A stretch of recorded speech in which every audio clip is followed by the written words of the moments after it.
Hello, and thank you for watching Friend to Friend's training video, Human Trafficking Toolkit for Hospitality Staff.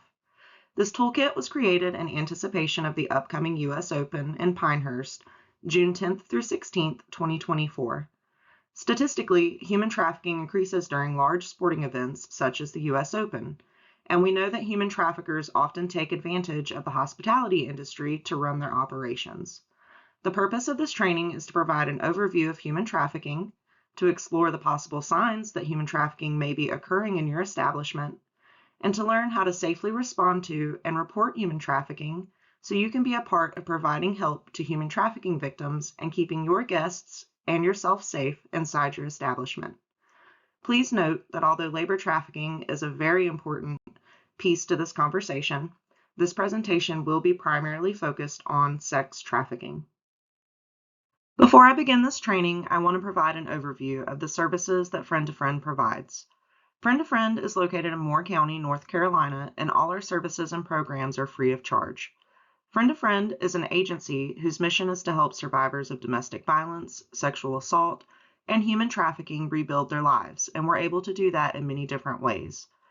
Our main advocacy office helps survivors with court advocacy services, including assistance with filing restraining orders, criminal charges, court accompaniment, safety planning, danger assessments, counseling, monthly support groups, victims' compensation, and referral to the Address Confidentiality program.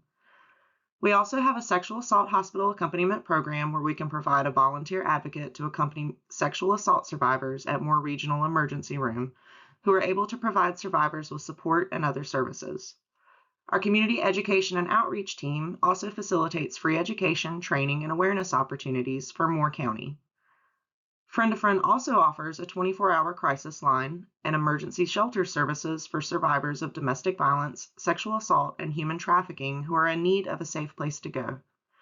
If someone needs shelter, they can call our crisis line to speak with an advocate. Our shelter has a dedicated building for human trafficking survivors that is separate from our main shelter, providing a more private and calming space for them to start their healing journey. Our human trafficking clients tend to have experienced higher levels of trauma and face more barriers to rebuilding their lives. Because of this, we are able to offer human trafficking clients a longer length of stay. All shelter clients are offered case management services, housing assistance, programming services such as support groups and therapeutic activities, therapy, and peer support. We also offer children's activities and programming. If you or someone you know is ever in need of our services, please contact us on our 24/7 crisis line at 910-947-3333. So, what is the Human Trafficking Toolkit? Well, it's a free training resource to the hospitality industry to help raise awareness and prevent human trafficking. This toolkit is comprised of different tips and resources to help hospitality staff identify potential human trafficking situations and to know how to safely respond and report. Upon conclusion of this toolkit, you will receive awareness posters for your hotel on human trafficking warning signs, as well as information cards for different areas of your hotel, including hotel and motel staff, housekeeping, maintenance, and room staff, concierge, bellman, front desk, security, and valet staff, and food and beverage staff. These information cards are small enough and meant to be kept behind the counter to remind staff of the warning signs for human trafficking victims.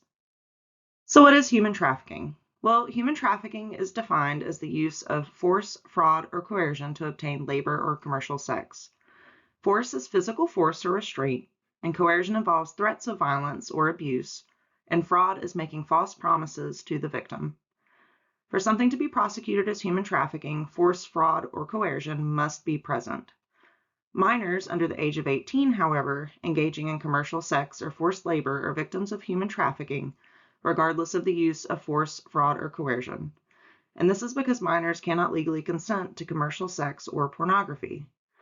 There are 3 different types of human trafficking, one being sex trafficking or exploiting someone to engage in commercial sex, forced labor or exploiting someone to provide labor or services, and domestic servitude, exploiting someone to provide labor services in a private residence. Although there are a lot of similarities between human trafficking and domestic violence, human trafficking is different from domestic violence. The primary difference is that human trafficking requires the exchange of something valuable, whether that be money, shelter, food, protection, or anything else. The United States is one of the top 3 countries with the highest human trafficking, along with Mexico and the Philippines. It is a $150 billion industry, and the United States alone makes up 80% of that amount. It is currently estimated that 50 million people are currently being trafficked worldwide. And unfortunately, North Carolina is one of the top 10 states with the highest amount of human trafficking. Although victims can be all ages, the targeted age group of human trafficking victims is between 11 years of age and 24 years of age. The majority of victims are women and children, but males are victims too. So what attracts traffickers to a community? Well, the FBI has provided 11 indicators to allow community members to know if the area they live in would be a good fit for a trafficker to put down roots. You will notice that some of the indicators are applicable to Moore County in North Carolina. Those indicators include having a highway system, agricultural presence, large number of hospitality rooms, spas, gang presence, strip clubs, military presence, large sporting events, unmarried men coming and going, escort services, and drugs. The reason that large sporting events attract human traffickers is simply because of supply and demand. The primary buyer of trafficking victims is usually unaccompanied men, and often white men. So traffickers know that they can usually find customers at large sporting events. Traffickers may come into an area prior to a large sporting event to start recruiting victims, or they may move victims into the area, often putting them in hotel and motel rooms. Another issue is a lot of people think that human trafficking only occurs in larger cities, places like New York, Chicago, Las Vegas. But since law enforcement have been cracking down on human trafficking in these areas, and there are a lot more resources for victims as well, human traffickers have been moving into more rural areas to better fly under the radar. And that's because more rural, smaller areas tend to have less law enforcement and victim resources in comparison to larger cities. If a community is unaware of human trafficking and its warning signs, this also helps human traffickers to go unnoticed. Before I go over the indicators specific to the hospitality industry, I want to share some information about the grooming process and general indicators of human trafficking. Friend to Friend worked with Project No Risk to create the Thousand Eyes curriculum to educate the general community about human trafficking. And from this, we have the FIRE card, which is the acronym that we use to identify the main indicators of someone being groomed into trafficking. The grooming process is when traffickers start manipulating and brainwashing victims into trusting the trafficker, or even becoming dependent on them so that they can exploit them into a trafficking situation. The grooming process can be instant, take days, months, or even years, depending on how intent the trafficker is towards obtaining a particular victim. When most people think of human trafficking, they often think of someone being abducted by a stranger, forcibly and against their will. While this does happen, it does not happen nearly as often. Most human trafficking incidents start with the trafficker posing as someone who cares about the victim, and in turn, the victim often cares or loves their trafficker and may not even identify as a victim. Traffickers often use flattery to initially lure in their victims. They'll start by saying nice things to the victim, asking about their hopes and dreams, and doing nice things to make it seem like someone cares about them, and they often target people with low self-esteem. In the beginning, the trafficker often poses as a romantic interest or even as a caretaker or role model for youth. This is why runaway and homeless youth are especially vulnerable to human trafficking, because they lack basic necessities such as shelter, food, clothing, and they also tend to not have healthy adult relationships. Human traffickers know that they can exploit homeless or runaway youth by offering them these basic necessities. After building a relationship with the victim starts to trust and bond with their trafficker. Eventually, the trafficker will start becoming abusive, asking the victim to engage in commercial sex. The victim, wanting to maintain the relationship, or even being in fear, often agrees to placate the trafficker. As a trafficker is getting to know their victim, they are also trying to isolate their victim because they want to separate the victim from any outside source of influence that may get in the way of the trafficker manipulating and brainwashing that victim. The trafficker often tells the victim they can't trust anyone else and that no one cares about them. The traffickers try to make the victim entirely dependent on them. Traffickers may also move their victims to another state or country away from their families and friends. Traffickers will also ask their victims to keep their relationship a secret. They will say no one else understands our relationship, or when it comes to youth or minors, they may say, hey, if you tell anybody about us, you will be in trouble or you'll get me in trouble. And because traffickers have taken the time to get to know their victims' wants and needs, they will begin to entice them by promising these things to them, whether it be money, protection, a new life, or anything else that the victim wants. But of course, they never deliver on their promises. Our ACE card helps us recognize the signs of someone who is already in a trafficking situation.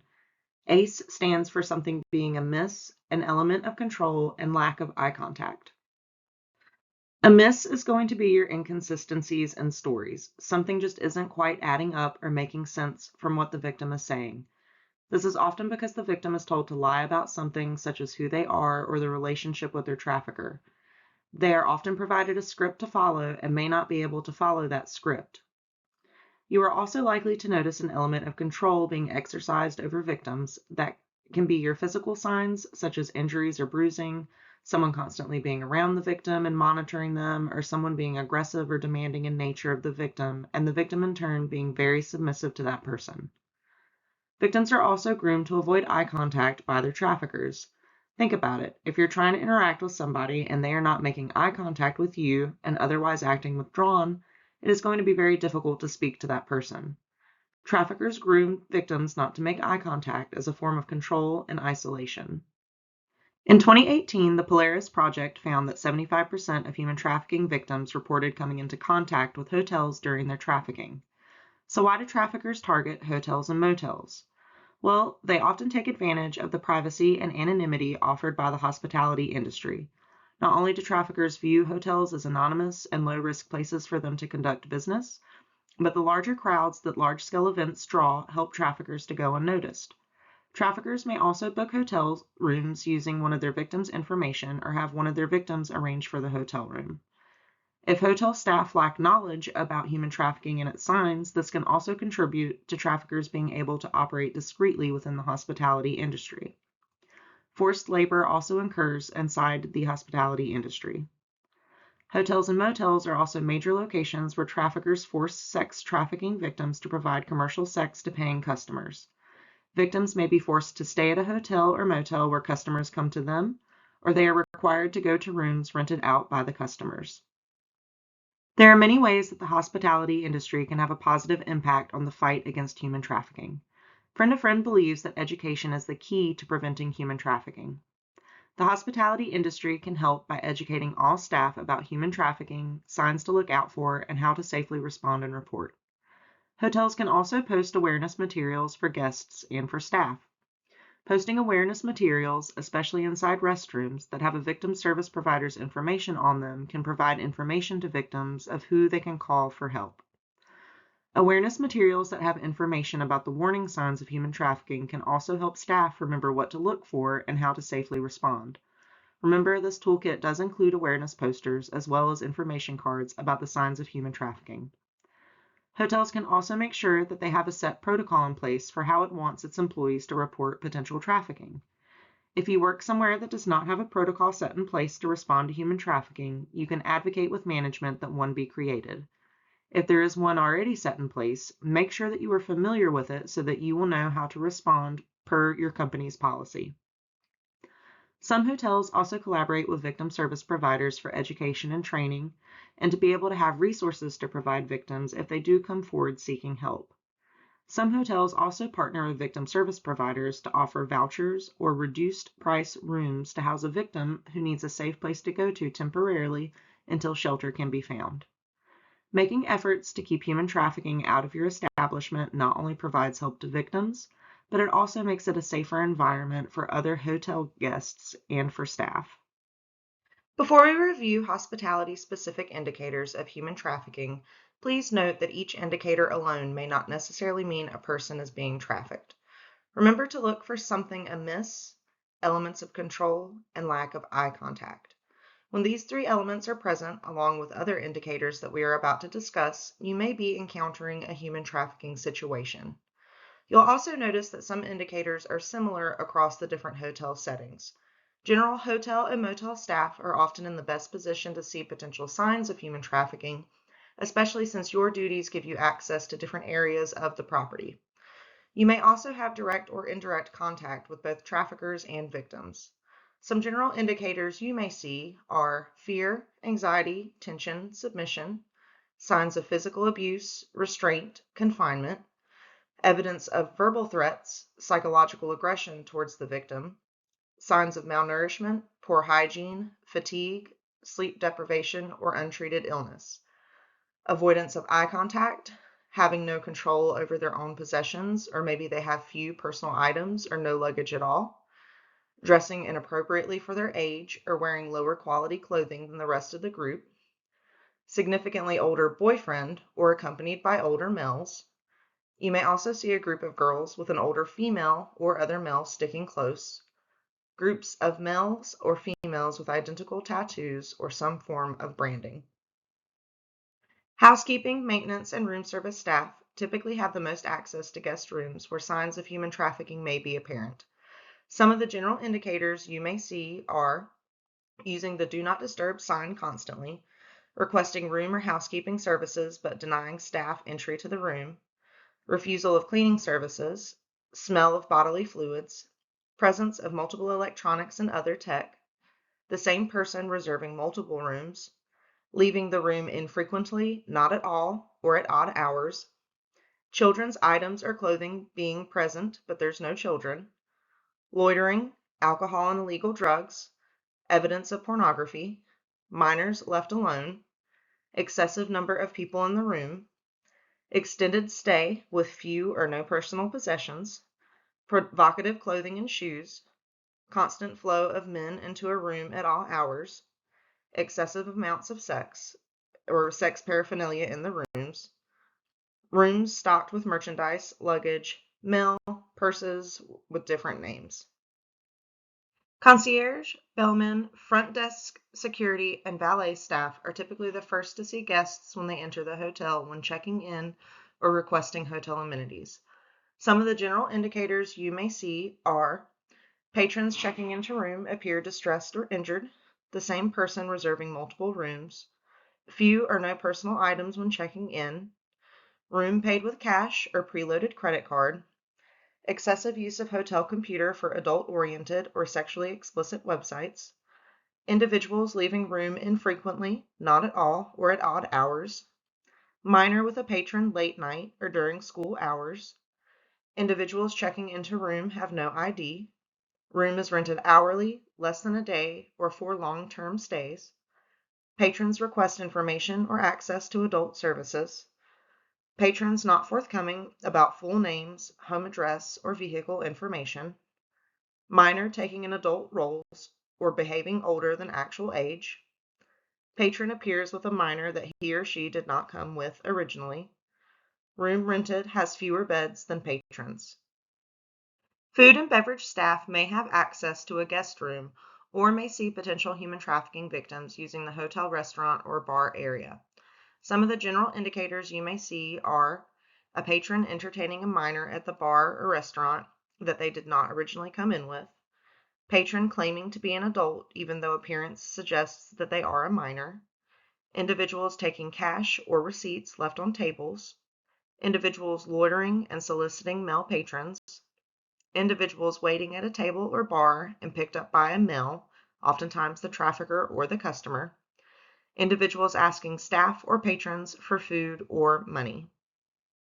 So what do you do if you think you've identified a victim of human trafficking in your establishment?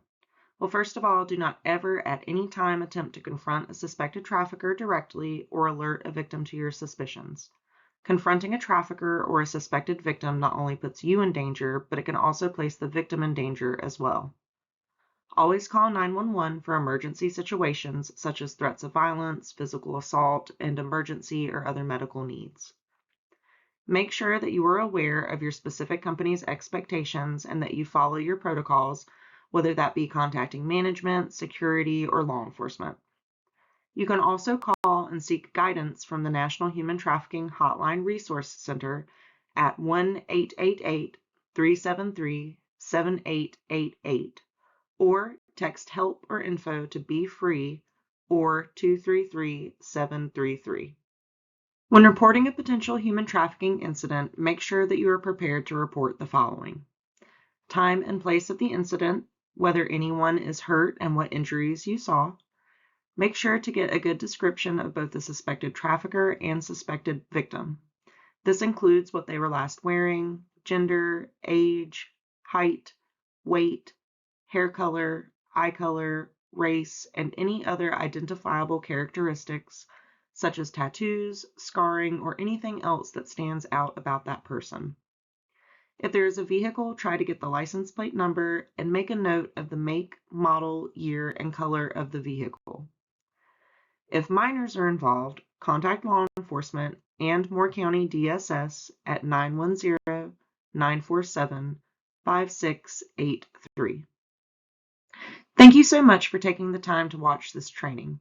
Remember, having knowledge about human trafficking can have a positive impact on the fight against human trafficking, and knowing the signs within the hospitality industry can help to not only save a victim's life, but it can help keep your guests and staff safe as well. If you have any questions about the Human Trafficking Toolkit for hospitality staff or need additional resources, please feel free to reach out to Friend to Friend. You can contact us at our main office by calling 910-947-1703, or you can contact our 24/7 crisis line at 910-947-3333. Additionally, you can also email me at holly@friendtofriend.me. Again, thank you so much for taking the time to watch this training.